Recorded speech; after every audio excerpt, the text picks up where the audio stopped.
Olá. Na última aula a gente discutiu um pouquinho sobre a transformação de Galileu, né? E viu como na relatividade galileana todas as velocidades eram velocidades relativas, né? E isso permitia que, por exemplo, né, a gente pudesse imaginar um referencial no qual a luz ficasse parada, como no exemplo que a gente está vendo aí na telinha, né? Que a gente considerou um trem atravessando um túnel e considerou vários referenciais, né? O referencial do próprio túnel, que é o que está aí à esquerda, e tinha o referencial do trem, que a gente também considerou, e esse é um referencial que viajasse à velocidade da luz. Um referencial que viajasse à velocidade da luz com relação ao túnel veria a luz parada, como a gente vê essa bolinha amarela aí. E então, enfim, chegamos a essa conclusão, que na relatividade galileana a gente pode imaginar um referencial no qual a luz fique parada, né? E o que é uma coisa bem estranha se você for pensar, do ponto de vista do eletromagnetismo, né? A luz como sendo uma onda eletromagnética, né? E a onda eletromagnética sendo então uma variação de um campo elétrico que gera uma variação de um campo magnético e assim por diante, né? E como se, só que num referencial em que a luz estivesse parada, esses campos elétricos e magnéticos não variariam mais, eles estariam parados. E entretanto, o fenômeno da luz continuaria ali, né? Então, enfim, essa é uma imaginação que o Einstein disse que teve em algum momento, né, de como seria essa ver uma luz num referencial em que ela tivesse, em que os campos não variassem, né? Bom, e tudo isso serve então para a gente de motivação, né, introdução, para então discutir a relatividade, aquilo que a gente chama da teoria da relatividade especial, né? Então, na teoria da relatividade especial, a gente não vai aqui fazer uma discussão histórica, né, da relatividade especial. Mesmo que a gente tivesse com aulas presenciais, a gente faria isso muito superficialmente, né? Porque é um tema para lá de complexo, né? Como qualquer tema histórico, né? E às vezes você querer fazer qualquer retrato muito simples e rápido que você faça desse evento histórico, me parece que peca pelo simplismo, né? E, enfim, a gente até em algum momento pode discutir um pouquinho aspectos disso, mas não agora. Mas então só o que eu queria falar, né? Porque é um tema de uma história riquíssima, né? Então, deixar aí indicação de 3 livros bem diferentes aí para quem estiver curioso, interessado sobre estudar sobre a história da ciência, né? Que certamente tiraria proveito desses livros, né? Então, o primeiro deles aí essa é a origem histórica da relatividade especial, de um professor da Unicamp, um historiador da ciência bastante conhecido no Brasil, né? O Roberto Martins, em que ele traz então toda uma dimensão da história da relatividade especial, justamente desmistificando a ideia de que a relatividade especial seria uma criação isolada do Einstein, né? Então ele justamente vai mostrando todo um conjunto de contribuições científicas, tanto teóricas quanto experimentais, que deram origem à teoria da relatividade, das quais, com relação às quais o Einstein é apenas um capítulo a mais, né? E não uma criação. Então ele vai defendendo, né, como que a ideia de que a relatividade especial seja uma criação isolada do Einstein é muito deturpada, né, e mistificadora. O segundo livro é esse livro do John Stachel, né, O Ano Miraculoso de Einstein, em que ele vai trazer a tradução de 5 artigos do Einstein, que o Einstein publicou em 1905, cada um deles revolucionário em um aspecto diferente aí da física. 2 deles são justamente artigos que estão ligados à formulação da teoria da relatividade especial, tal como ela depois tornou-se conhecida, né, e hegemônica, né? Então tem uma introdução bem interessante, e tem a própria tradução dos artigos do Einstein que vale a pena ler. É um artigo possível de ser lido, né? E acho que vale a pena ler. E por fim, esse livro do Peter Galisson, Os Relógios de Einstein e os Mapas de Poincaré, que ele vai fazer uma história desse contexto aí associado à relatividade, mas uma história mais social, em que ele vai trazer essa dimensão aí vai contextualizar, também desmistificar um pouco a ideia, né, de como se a teoria da relatividade fosse uma construção científica sem nenhum vínculo com o contexto econômico, social, cultural da época. Ele vai justamente mostrando como fazia todo sentido essa teoria, né, que pensava em sincronização de relógios e etc., no contexto do século XIX, em que, por exemplo, né, se fazia todo um esforço de construir uma rede de relógios sincronizados, associadas à expansão das malhas ferroviárias, à determinação das longitudes e etc. Então são 3 livros com vertentes muito diferentes aí, mas que então trazem dimensões diferentes aí do que seria a história da relatividade. E eu estou falando tudo isso só para dizer que eu não vou falar sobre nada disso, que é só, enfim, são recomendações aí e eu posso deixar indicar, né, trechos desses livros, a gente pode até discutir depois, mas não é o tema que a gente vai discutir agora. Ao contrário, o que a gente vai fazer agora é fazer uma discussão mais axiomática, vamos dizer assim, né, pensar um pouquinho os princípios que estão associados à teoria da relatividade especial e aí como eles vão começar a pensar como eles vão demandar uma modificação naquelas transformações de referencial que a gente estava vendo associadas ao Galileu, né? Então, os princípios associados à teoria da relatividade especial, de certa maneira, são parecidos com os da relatividade galileana, né? Então, esse princípio associado à ideia de que as leis físicas são as mesmas para qualquer referencial inercial é um princípio básico que o Einstein, enfim, enunciou dessa maneira, como, né, justamente no artigo dele de 1905, né, como um princípio aí para a construção dessa teoria, né? E aí o segundo princípio, que justamente tem a ver com a gente pensar quais são as leis físicas, né, que vão ser mais importantes, que vão ser realmente, vão fornecer um modelo do que é uma lei física, né? Diferentemente das transformações de Galileu, que estavam associadas às leis da mecânica clássica, né, as leis de Newton,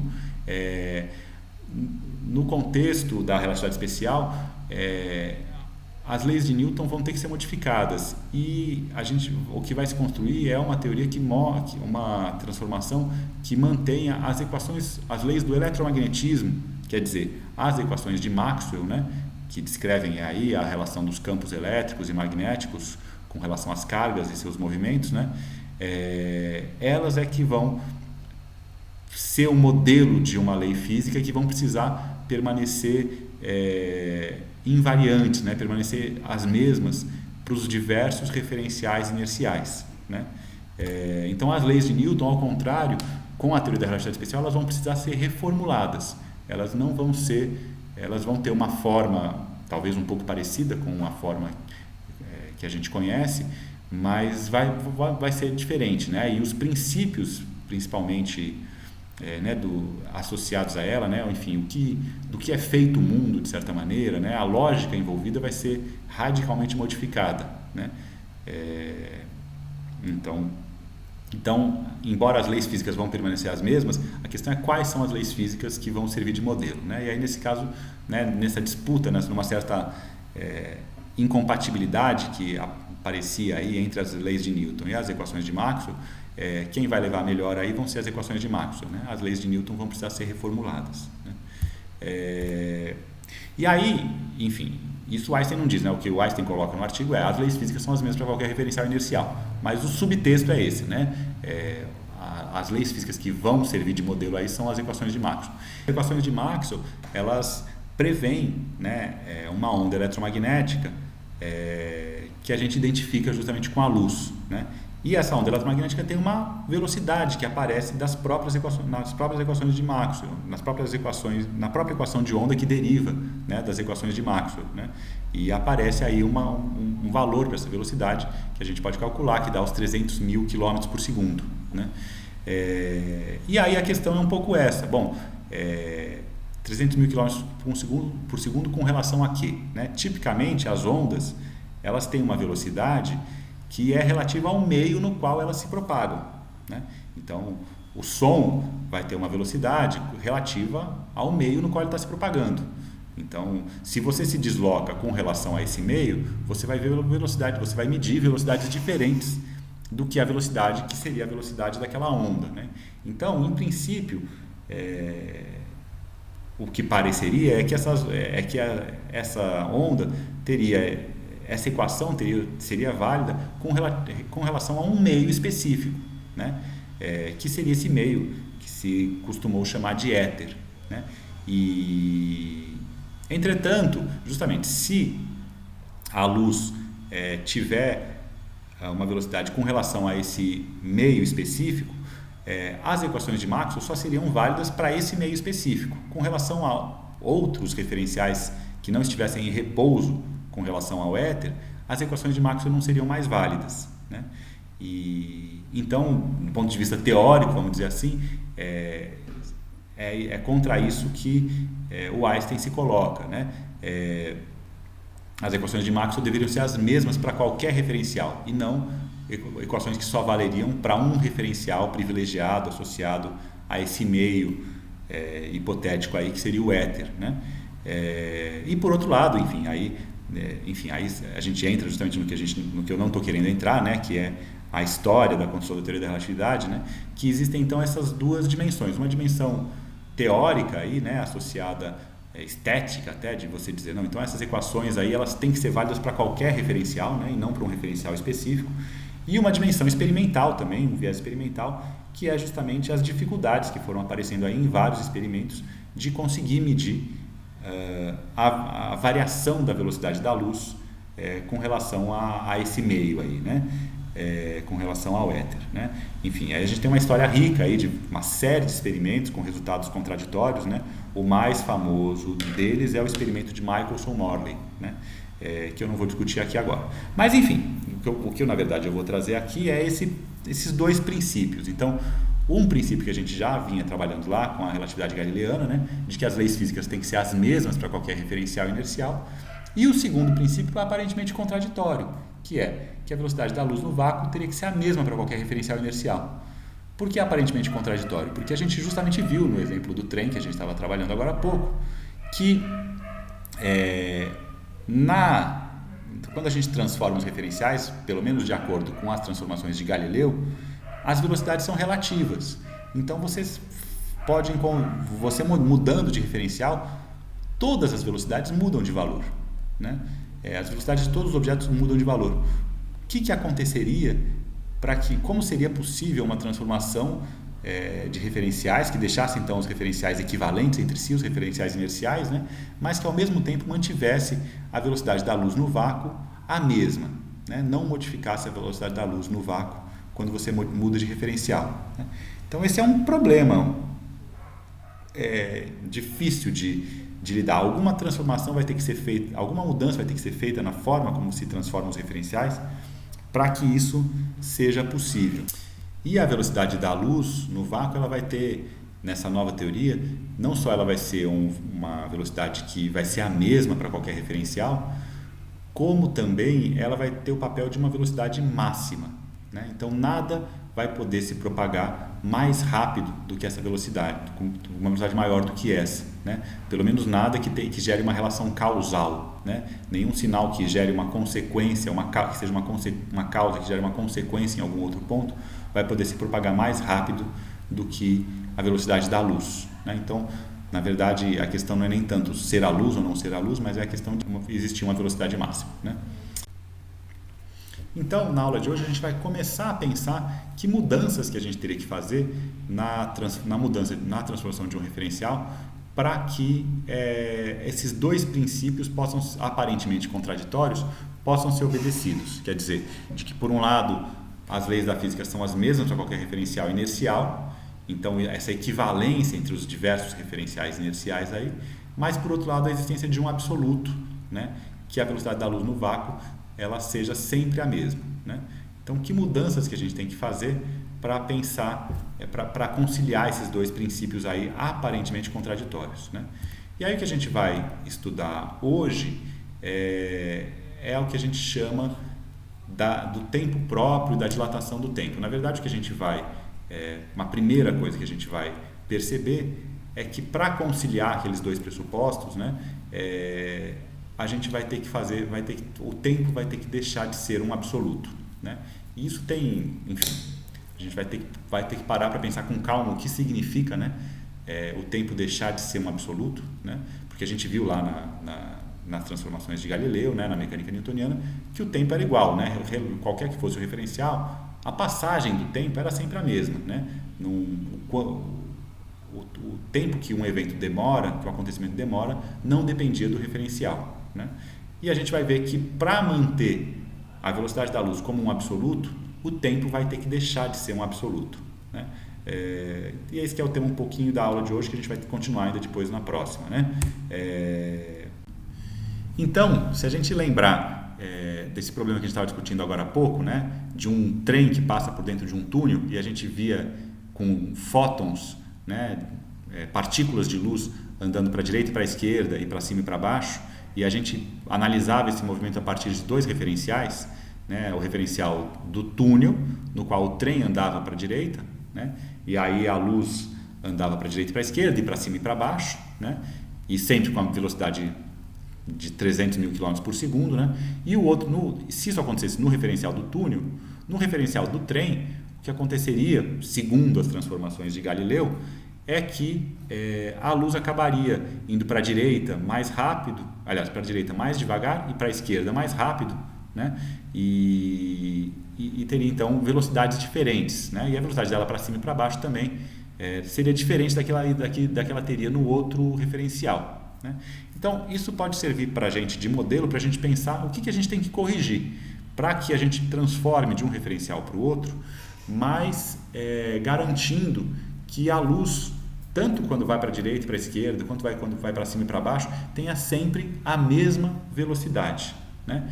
Então, para isso, a gente vai ter que pensar que o tempo dos eventos, a duração dos eventos, vai começar, o intervalo entre dois eventos, o tempo que dura esse intervalo entre dois eventos, vai precisar depender do referencial.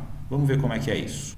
Então, eu posso representar aquele referencial do túnel numa imagem, agora como uma imagem estroboscópica, né? Uma foto estroboscópica em que eu coloco o trem vai aparecendo aqui, vai aparecendo, se deslocando, né? E a gente desenha aqui a trajetória que a luz faria, aquela luz que vai para cima e para baixo. Como o trem está se deslocando, ela faz essa trajetória aqui inclinada, né? Ela faz esse triângulo aqui, né? Quando sobe e quando desce, né? Já no referencial do trem é ao contrário, né? Quem se move não é o trem, mas é o túnel, né? Então o túnel vai vindo para a esquerda, né? E a gente então tem um rastro aqui do movimento do túnel e do chão, né? Mas o trem mesmo ficou parado. E nesse referencial, a luz, ao invés de fazer um triângulo, o que ela faz é que ela vai para cima e para baixo. Qual que é a questão, né? Para a gente entender bem o que isso tem a ver com a questão do tempo, né?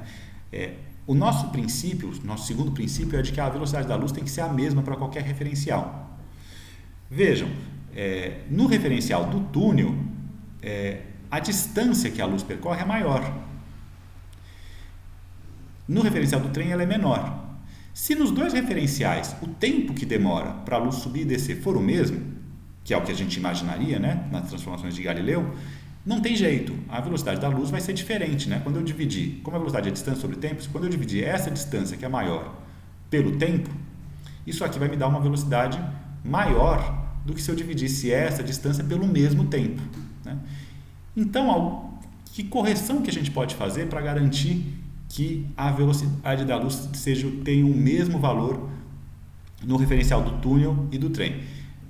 A gente teria, em princípio, duas possibilidades. Uma seria a gente fazer o trem comprimir nessa direção vertical, né?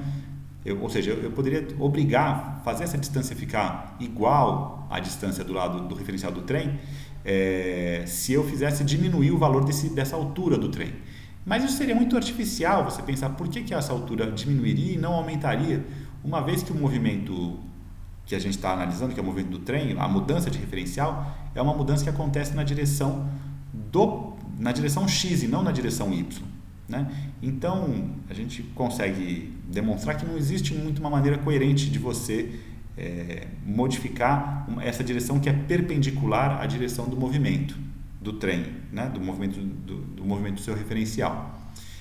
Então, essa seria uma opção. A outra única opção que existe é se essa distância aqui de fato é maior do que essa distância aqui, se a distância do referencial do túnel, a distância percorrida pela luz no referencial do túnel é maior do que a distância percorrida pela luz no referencial do trem, a única maneira de a velocidade da luz ser a mesma nos dois referenciais é se o tempo que demora para a luz percorrer essa distância no referencial do túnel também for maior do que no referencial do trem, né?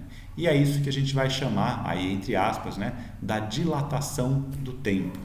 Ou seja, o relógio de um relógio em movimento vai funcionar mais devagar do que um relógio em repouso, né? Então, o relógio dentro do trem vai funcionar mais devagar, e isso que faz com que o tempo medido no referencial do trem vai ser menor do que o tempo medido no referencial do túnel. A gente vai entender isso com calma, né? Porque o assunto é aparentemente bem paradoxal, né? Mas então, e aí a gente vai caminhar no sentido de fazer umas continhas, né? Eu até recomendo que vocês sigam essa aula tentando reproduzir essas contas no caderno de vocês, né? Porque isso ajuda a gente ir pensando a coerência ou não das ideias que estão aí envolvidas, né? Então, enfim, vai ser uma experiência também de como fazer online esse trabalho de fazer uma discussão mais trabalhosa, não que seja terrível, né, do ponto de vista, mas que, enfim, que demanda esse trabalho algébrico também, né? Vamos ver como que a gente faz isso nessa experiência de hoje. Então, primeira coisa sempre quando a gente faz, né, vai fazer algum tipo de dedução, algum tipo de reflexão matemática, a gente saber onde a gente quer chegar, né? Então, por isso que eu queria deixar isso bem claro, né? A ideia é chegar, entender que mudança que a gente vai ter que fazer nas transformações de Galileu, né? Para que a velocidade da luz fique constante. E a gente viu, se a velocidade fica constante nos dois referenciais, o fato da distância aqui percorrida no referencial do túnel pela luz ser maior vai implicar que o tempo vai ter que ser diferente no referencial do túnel. O tempo que demora para a luz subir e descer vai ter que ser diferente no referencial do túnel do que no referencial do trem. E a gente vai tentar justamente ver quanto diferente que ele tem que ser, né? Então, nosso objetivo matemático aqui é ver como que tem que ser a relação entre o tempo no referencial do túnel e o tempo no referencial do trem. Vamos ver como que a gente vai fazer isso. Então, a gente vai dizer, né, que a gente pode quantificar, né, essa distância horizontal que a luz anda ao subir e descer como U vezes ΔT. Esse U é a velocidade do trem, né? A gente chama de U por ser a velocidade do próprio referencial quando a gente muda do referencial do túnel para o referencial do trem, né? Então, é a distância vezes o tempo. É a velocidade vezes o tempo, né? Já na vertical, a gente vai chamar essa altura aí desse triângulo de LY. Enfim, é o tamanho, a altura do trem, né? Por outro lado, no referencial do trem, a distância que a luz vai percorrer é simplesmente LY para subir e depois outro LY para descer, né? Então, vai ser essa distância que ela vai percorrer, né? Bom, para a gente facilitar aí as nossas contas, a gente pode eliminar o desenho do trem, né, do túnel, que eles vão sujando nossa reflexão aqui, e a gente então vai calcular qual a distância que é percorrida pela luz nesse referencial e nesse outro referencial. Bom, fica claro para a gente que a distância percorrida pela luz nesse referencial está associada a essa hipotenusa aqui, né, de um triângulo retângulo, né? Então, para a gente calcular a distância percorrida, a gente vai ter que usar aí o teorema de Pitágoras, né? Se esse lado aqui desse triângulo é U vezes ΔT, metade desse lado vai ser U vezes ΔT sobre 2, né? Então, a gente vai ter um cateto que é U vezes ΔT sobre 2, o outro cateto que é esse LY, e com isso a gente pode calcular que a hipotenusa aí desse triângulo é o U vezes ΔT sobre 2 ao quadrado mais o LY ao quadrado, tudo isso tira a raiz quadrada, né? Então, a distância percorrida pela luz vai ser isso para subir e depois isso de novo para descer, né? De maneira que a gente pode dizer C é a letra universal que a gente usa para representar a velocidade da luz, né, no vácuo.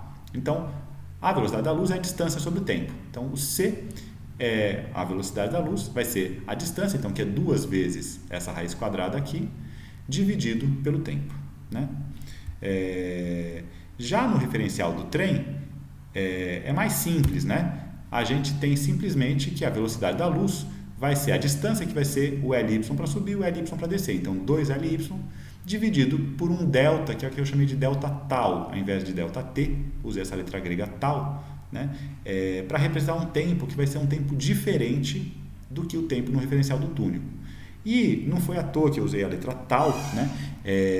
A gente vai chamar esse tempo medido no referencial do trem, que particularidade que ele tem? É um tempo, veja, é o tempo para a luz subir e descer de volta, né?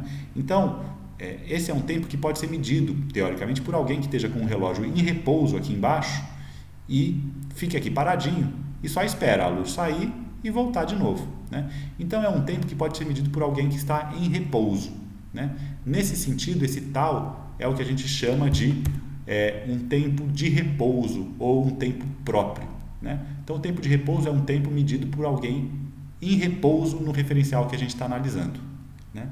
E diferente desse ΔT aqui, né? O ΔT é um tempo medido entre uma saída do sinal luminoso aqui e uma chegada do sinal luminoso em um outro ponto. Então, esse tempo, na verdade, não poderia ser medido por um relógio em repouso. Ele poderia ser medido ou por um relógio que estivesse se deslocando, ou teria que ser medido por duas pessoas, né? Com dois relógios diferentes, né? E aí, na verdade, para esse tempo aqui, para ser medido corretamente, a gente vai ver isso depois, em um referencial, ele tem que ser medido por relógios em repouso nesse referencial. Então, o único jeito de medir esse tempo nesse referencial do túnel é com dois cronometristas que tem que estar com seus relógios sincronizados. A gente vai voltar a falar sobre isso, porque nessa questão mora todo um segredo para a gente entender por que essa ideia de dilatação do tempo não é um paradoxo, né? Mas já de cara a gente percebe essa diferença aqui entre um tempo de repouso, um tempo que é medido por um relógio em repouso naquele referencial, uma pessoa em repouso no trem vê o sinal luminoso partir e a mesma pessoa vê o sinal luminoso chegar, comparado com uma medida de tempo que tem que ser feita por duas pessoas em repouso, que tem que estar com seus relógios devidamente sincronizados, né? Bom, mas vamos fazer a conta, depois a gente volta a discutir isso. Então, o que a gente tem aqui, a velocidade da luz, por um lado é essa fração aqui, por outro lado é essa outra fração aqui, né? Mas tem que dar o mesmo valor, né? Então, como em cima a gente estava falando que o valor é maior, evidentemente, embaixo aqui o ΔT também vai ter que ser maior do que o delta tal, né? A questão é saber quanto maior que ele tem que ser. Bom, e aí a gente vai fazendo umas continhas para ver isso, né? A primeira coisa que a gente pode fazer é simplesmente esse 2 que está fora aqui da raiz quadrada, ele pode entrar para dentro da raiz quadrada como um 4, né? E aí ele cancela esse 4 que está aqui e ele entra multiplicando 4Ly ao quadrado aqui, só para a equaçãozinha ficar mais simples, né? E aí, além disso, o que a gente pode fazer é multiplicar em cruz, né? E elevar ao quadrado, para eliminar a raiz quadrada. Então, quando a gente multiplica em cruz e eleva ao quadrado, a gente tem aí, no fundo, o teorema de Pitágoras mesmo, né? Enfim, a gente tem aí essa expressão aí entre 3 termos ao quadrado aí, né? Bom, o que a gente vai fazer a partir daí? A gente vai isolar nessa equação de K o Ly, né? Então o Ly aqui, a gente isolando ele vai valer C ΔT, delta tal, dividido por 2, né? E a ideia é pegar esse Ly que está aqui e substituir ele nessa equação aqui. Então, substituindo o Ly nessa equação aqui de baixo, a gente vai obter a equação que está aqui, né? Em que aparece apenas o t, o tal e essa velocidade u, que é a velocidade do trem com relação ao túnel, né? Então aí a gente pode, simplesmente isolar, né, o tal do lado esquerdo da equação, né? Então esse 4 cancela com esse 4 aqui, aí a gente joga esse c ao quadrado delta tal para o outro lado da equação e os termos em t a gente joga para esse lado da equação aqui, de maneira que a gente fica com essa relação c ao quadrado delta tal ao quadrado é igual a c ao quadrado delta t ao quadrado menos u vezes delta t ao quadrado. Né? E aí a gente pode isolar o delta tal, né? Passando o c ao quadrado dividindo, né? E tirando a raiz quadrada. Né? Então, quando a gente passa esse c ao quadrado dividindo aqui, ele vai cancelar com esse c ao quadrado aqui, fica u sobre c ao quadrado aqui, né? E a gente coloca o ΔT também em evidência, né? Então fica ΔT, tira a raiz quadrada, fica ΔT, raiz quadrada de 1 menos u sobre c ao quadrado. Ou, se a gente isolar o ΔT ao invés do delta tal, a gente fica com ΔT é igual a delta tal dividido por raiz quadrada de 1 menos u sobre c ao quadrado. Essa raiz quadrada que aparece aí, esse 1 sobre raiz quadrada de 1 menos u sobre c ao quadrado, vai ser uma grandeza muito importante, uma constante muito importante, que por isso a gente vai dar um nome para ela, né? Que ela vai sempre aparecer. O nome dela vai ser o fator de Lorentz, né? Esse gama, a gente vai chamar ela de gama, né? 1 sobre raiz quadrada de 1 menos u sobre c ao quadrado, né? E aí, dessa maneira, a equação vai ficar simplesmente ΔT igual a gama delta tal, né? Por que a gente escreve dessa maneira, né? Vejam, o que acontece com esse gama aqui?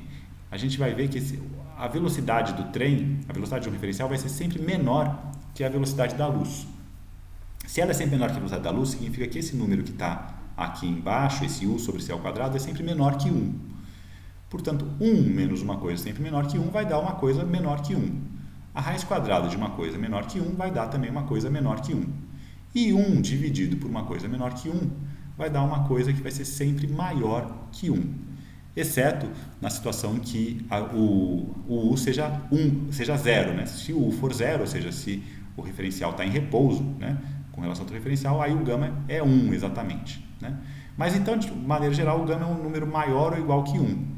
Isso significa que, como a gente tinha visto, o ΔT vai ser sempre maior que o delta tal. Ou seja, o tempo que demora para a luz subir e descer no referencial do túnel, em que a luz faz aquele triângulo, vai ser sempre maior do que o tempo que demora para a luz subir e descer no referencial de repouso. Né? Então, isso a gente vai chamar justamente de dilatação do tempo. Então, a gente vai ter que o tempo visto num referencial que vê aquele relógio que estaria medindo o evento em movimento, vai ser sempre maior do que o tempo visto no referencial em que o relógio está em repouso. Né? E isso que justamente dá a ideia de dilatação do tempo, quer dizer, um relógio em movimento funciona mais devagar. Né? Como um relógio em movimento funciona mais devagar, o tempo medido por quem está em repouso, vendo aquele relógio em movimento, vai ser maior do que o tempo medido pelo relógio que está em movimento. Né? Então, essa que é um pouco essa ideia de dilatação do tempo, né? Que é cheia de paradoxos, paradoxos aparentes que a gente vai pensar. Né? Mas vamos ainda falar um pouquinho antes disso, desses números, né? Esse fator gama aí, né? Que é esse fator de Lorentz, vamos estudar ele com um pouquinho mais de clareza para a gente entender como que ele vai aparecer aí. Ele vai aparecer sempre, né, na teoria da relatividade especial, para a gente entender esse fator gama, de certa maneira, ele vai medir a correção que a gente tem que fazer nas transformações de Galileu. Qual o tamanho da correção que a gente tem que fazer nas transformações de Galileu? Né? Então, vamos tentar entender um pouco melhor o que significa esse fator de Lorentz, né? Esse fator gama aí, que tem esse valor estranho, né? 1 sobre a raiz quadrada de 1 menos u sobre c ao quadrado. Ou às vezes a gente escreve 1 menos 1 sobre a raiz quadrada de 1 menos v sobre c ao quadrado, né? Onde esse u ou esse v é a velocidade do referencial que a gente está considerando aí para fazer a mudança de referencial. Né? Esse fator ele vai aparecer em todo lugar, né? Ele de certa maneira permite para a gente fazer uma medida de quanto que a gente está se afastando, né? Qual o tamanho da correção que a gente precisa fazer nas transformações de Galileu. Né? Então, isso justamente tem a ver com o quê? Com qual o valor da velocidade? O gama vai ser tanto maior quanto maior for a velocidade no nosso exemplo do trem, comparada com a velocidade da luz. Se a velocidade do trem for muito pequena, e esse pequeno é comparado com a velocidade da luz, o gama vai ser praticamente 1. Né? Então a gente tem um gráfico aqui que a gente consegue ver isso. Né? Vejam, o gráfico nosso vai aí até 1 milhão de metros por segundo. Né? Então, com uma velocidade que vai, né, se a velocidade for 0, o valor do gama é 1, exatamente 1, né? E se a velocidade for 1 milhão de metros por segundo, a gente vê que o valor do gama dá 1,00001, ou seja, praticamente 1, né? Uma correção muito pequenininha, né? Então, isso é uma primeira coisa para a gente entender, né? Que a gente está falando, nesse contexto da teoria da relatividade, de correções que são muito pequenas, exceto se a gente se aproximar muito da velocidade da luz. Né? Então, esse gama ele vai ficar maior se eu tiver velocidades maiores, né, do que esse 1 milhão de metros por segundo. Então, eu posso aumentar, né, no meu gráfico, ir aumentando aqui a velocidade máxima, né? E, por exemplo, se eu chego aí, né, até 6 vezes 10 a sétima metros por segundo, né, aí o meu gama já vai valer 1,02. Né? Vejam que ele ainda é bem pequeno. Né? Lembrando que a velocidade da luz é 3 vezes 10 a oitava metros por segundo. Né? Então a gente está aí com uma velocidade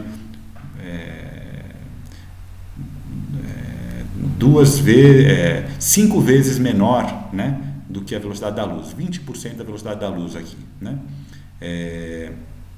E aí se eu vou aumentando mais esse gama, né, vou chegando mais perto da velocidade da luz, então agora eu já cheguei até no 1 vezes 10 oitava, né? Aí vejam que o gama já vale 1,07, né? Aí eu vou aumentando mais, 1,2, 1,4, 1,5 vezes 10 oitava, o meu gama já vale 1,15 aproximadamente, né? 2 vezes 10 oitava, já vai valendo perto de 1,5, né? 2,5 vezes 10 oitava, já vai valendo 2, alguma coisa, né? E aí, o interessante é que quando a gente chega no 3 vezes 10 oitava, o gama tende a infinito. Né? Porque se a velocidade for igual, a velocidade do trem for igual à velocidade da luz, ela nunca, na verdade, pode ser igual à velocidade da luz. Se ela for igual, a gente fica aqui com 1 menos 1, 1 menos 1 dá 0, raiz de 0 dá 0, 1 sobre 0 é um valor que tende a infinito. Né? Então, a gente vê que o gama ele é um valor que, por um lado, é sempre maior ou igual a 1. Por outro lado, exceto para velocidades muito grandes, a gente pode dizer que o gama é praticamente 1. Né? E o que significa esse muito grandes? Né? É muito grandes comparadas com a velocidade da luz, né? Que é a velocidade máxima. Exceto para velocidades muito próximas da velocidade da luz, o gama é praticamente 1. Né? Entretanto, quando você chegar realmente próximo da velocidade da luz, o gama vai crescendo bastante, né, tendendo a infinito, para o caso da velocidade ser igual à velocidade da luz. Né? Então, se a velocidade do trem se aproxima da velocidade da luz, o gama se aproxima de infinito. Né?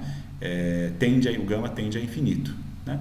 Então, com isso, a gente pode reolhar aquela expressão que a gente tinha chegado a respeito do tempo próprio, da dilatação do tempo, né? Em que a gente dizia que o tempo medido no referencial em que o trem está em movimento é igual a gama vezes o tempo medido no referencial do trem, isso para o caso da luz que sobe e desce no trem, né? Então ela volta para o mesmo lugar do trem. Né? Então o tempo, a gente vê que para velocidades normais, né, mesmo muito grandes, mas no nosso mundo, o ΔT e o ΔT são iguais, né? O gama é 1. Mas na medida em que a velocidade do trem se aproximar da velocidade da luz, aí sim o gama vai ficando grande, né? E o ΔT, o tempo que demora, o intervalo de tempo medido no referencial do túnel vai ficando bem maior do que no referencial do trem, indicando que um relógio dentro do trem estaria funcionando mais devagar. Né? Então, a gente sintetiza falando isso. Né? O tempo de repouso, que é aquilo que a gente chama de tempo próprio, ele é mínimo. Né? E aí, vale a pena a gente tentar entender bem o que é o tempo próprio. Né? O tempo próprio entre dois eventos, é aquele que é medido no referencial em que os dois eventos acontecem no mesmo lugar. É esse tempo que é o tempo mínimo. Então, no exemplo ali, né? Para o caso da luz que sobe e desce, o tempo dela para ela subir e descer é medido no mesmo lugar no referencial do trem e não no referencial do túnel, né? Já um tempo não próprio, que é o exemplo do tempo medido no referencial do túnel, né? É o tempo entre eventos que acontecem em lugares diferentes. Então, o início e o final do fenômeno, que é da luz subir e descer no referencial do túnel, acontecem em lugares diferentes. E, por isso, esse tempo não pode ser medido por um relógio em repouso naquele referencial, né?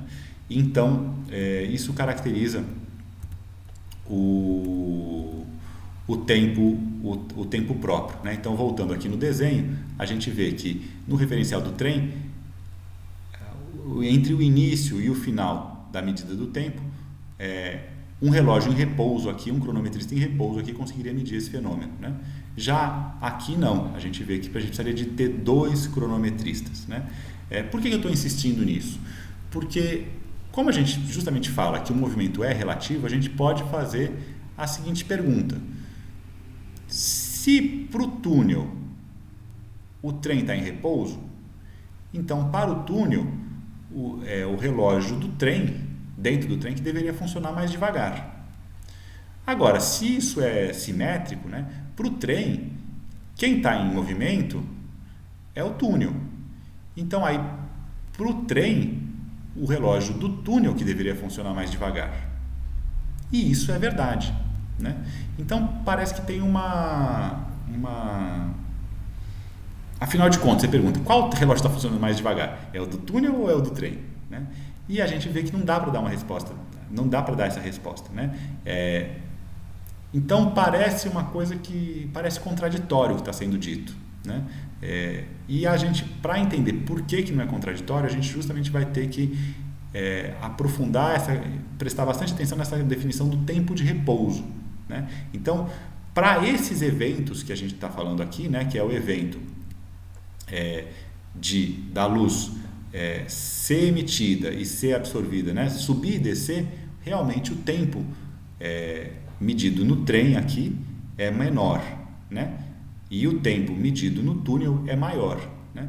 Mas isso vai depender de quais são os eventos que eu estou medindo para eu identificar em qual referencial que eu tenho um tempo de repouso, né? O repouso, afinal de contas, não é absoluto, né? Então, na verdade, a gente vai ter, dependendo de quais são os eventos, eles vão poder ser medidos em repouso em um referencial ou em outro referencial. E a chave para a gente entender por que isso não é paradoxal, né? Eu estou talvez insistindo muito já em dar a solução, né? E acho que é interessante mais a gente ficar com um problema num primeiro momento, né? A chave vai ter a ver com a gente fazer uma crítica do que é a ideia de um instante de tempo do universo, né? A gente imagina, né, nessas fotos mesmo que eu coloco aí, a gente imagina um instante de tempo, né? E o que é o estado presente, né, do universo, né? Então, a gente tem o passado, o presente e o futuro. E essa noção de que, bom, o presente é o presente, né? Ele existe, né? O passado já não existe mais, o futuro também ainda não existe. O que existe de verdade é o presente. E a gente tem uma ideia desse presente como uma espécie de fotografia do mundo, né? Uma fotografia que dá um instante do mundo, né? E aí a gente vai precisar, e isso é o tema da nossa próxima aula, fazer uma crítica dessa ideia de um instante do mundo, para a gente compreender por que essa ideia de dilatação do tempo não é autocontraditória, né? Embora ela seja complexa, ela não é autocontraditória, ela é perfeitamente consistente, né? Mas isso aí são as cenas do próximo capítulo. Abraços!